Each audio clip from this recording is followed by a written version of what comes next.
Point 5 SS. And என்னோட அச்சீவ்மெண்ட்டுக்கு மிக முக்கியமான காரணமாக நான் நினைக்கிற ஒரு 5 விஷயங்கள். 5 எஸ்எஸ். எஸ்எஸ்ன்னு இருக்கிற 5 SS. The first SS, the blue zone. இதுதான் மிக மிக முக்கியமான ஒரு விஷயம். What is that SS? Strangers secret. Very good. So the first SS is the strangers secret. இந்த strangers secret is for the inspiration. நம்ம இன்ஸ்பிரேஷன் எடுத்துக்கிட்டு எவ்ரிடே இன்ஸ்பயர் பண்ணி நம்ம அடுத்த இடத்துக்கு போகணும் அப்படின்னா strangers secret plays very important role. Okay, so I listen to the strangers secret everyday. நான் வந்து தொடக்கத்துலேருந்து எண்டு வரைக்கும் கம்ப்ளீட்டாக எவ்ரிடே கேட்பேன்னு நான் சொல்லலை. என்னால் முடிஞ்சதுன்னா ஃபுல்லாக கேட்பேன். இல்லாட்டி ஒரு 5 minutes R 10 minutes R 15 minutes I will listen to the strangers.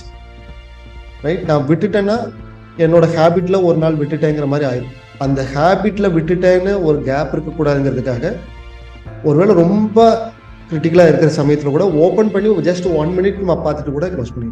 But I want to be in the flow of strangers secret. எப்பெல்லாம் நீங்கள் வந்து முன்னேறலான்னு நினைக்கிற வரைக்கும், இது போதும் முன்னேறி அப்படின்னு நினைக்காத வரைக்கும் strangers secret you have to listen to every day, every single day. And this is the orange zone. The second very important part is the sweet spot. Sweet spot, you have to identify your sweet spot. You have to work on the sweet spot. When you, with absolute clarity, when நீங்கள் வந்து everyday உங்களோட sweet ஸ்பாட்டில் work பண்ணும்போது you will not work everyday, you will enjoy everyday. Right, உங்களுக்கு என்டர்டைன்மெண்ட்டே தேவையில்லை. Because you will enjoy your work everyday, every single day. Right, நான் பேசிகிட்டு இருக்கேன், நான் டயர்ட் ஆகிட்டேன்னா இன்னொரு 2 மணி நேரம் பேசணுங்களா, I will talk. Because it is my sweet spot. கேட்குறவங்களுக்கு தான் மேபி கஷ்டமாக இருக்கலாம், இல்லையா பேசுறதுக்கு எனக்கு கஷ்டமாக இருக்காது. பிகாஸ் வை, என்னோட ஸ்வீட் ஸ்பாட். ஸோ உங்களோட ஸ்வீட் ஸ்பாட்டில் நீங்கள் ஒர்க் பண்ணீங்கன்னா anything is possible. So that is the second very important SS. The third green SS. Any SS? The third important SS is, இப்போ தான் நான் சொன்னேன், seedling time and SAG. Seedling time and SAG. நான் வந்து seedling time set பண்ணிக்கிட்டேன், SAG set பண்ணிக்கிட்டேன். அதனால பண்ணேன், which is the self motivation.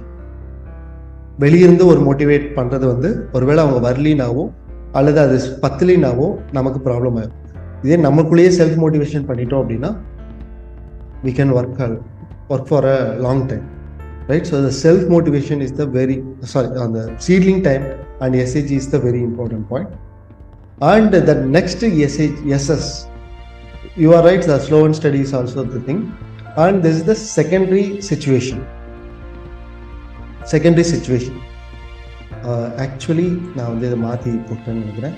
The slow and steady is the next thing. இது இங்கே வரணும். Okay, the slow and steady.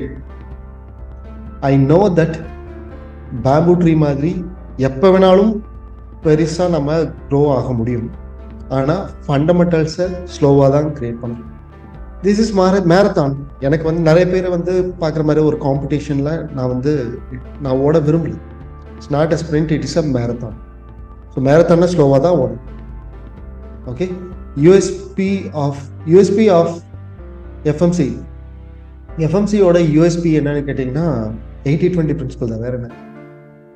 Unique selling proportion. Right, unique selling proportion is 80-20 principle. 80-20 பிரின்சிபலை மையமாக வச்சு கிரியேட் பண்ண ஒரே கம்யூனிட்டி இனிமேலும் இருக்குமாங்கிறது டவுட்டு, நம்ம கம்யூனிட்டி மட்டுமே. ஓகே, ஸோ அதை பேஸ் பண்ணி தான் எல்லாமே போகும்.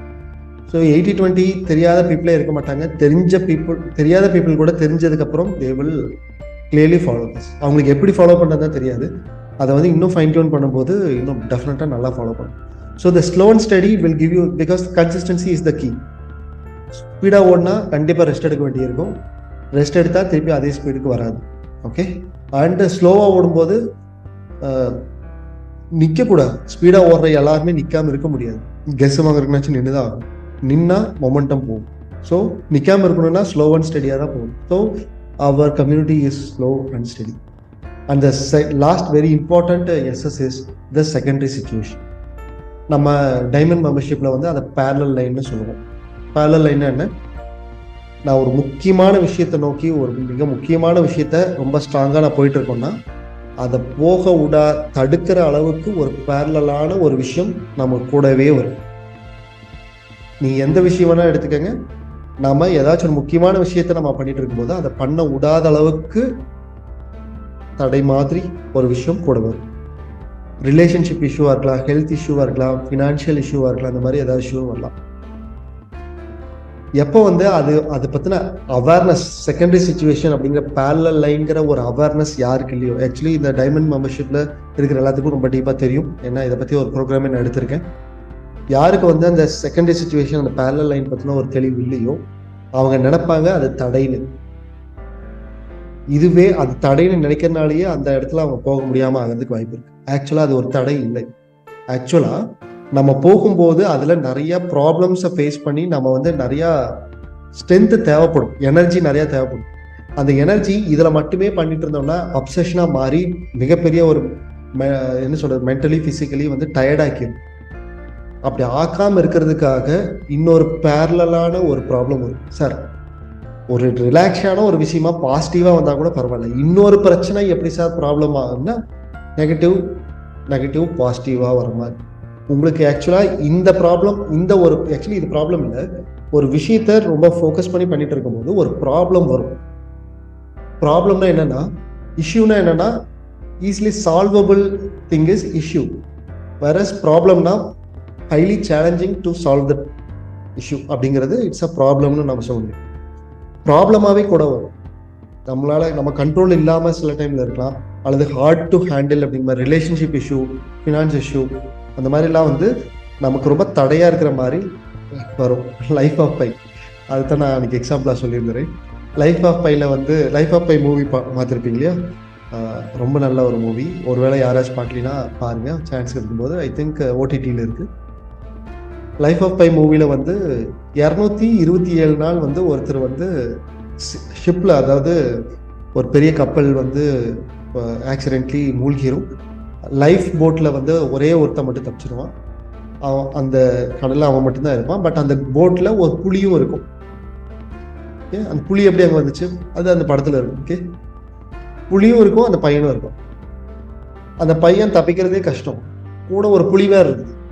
ரைட், ஒரே ஒரு போட்டுக்குள்ள புலியோட எப்படி சர்வே ஆகும்? ரைட், அப்போ 227வது நாள்ல வந்து அவன் தப்பிச்சிருவான். அது சொல்லுவாங்க அந்த இதுல, அந்த எப்படியோ ரீச் ஆகி தப்பிச்சிருவான்.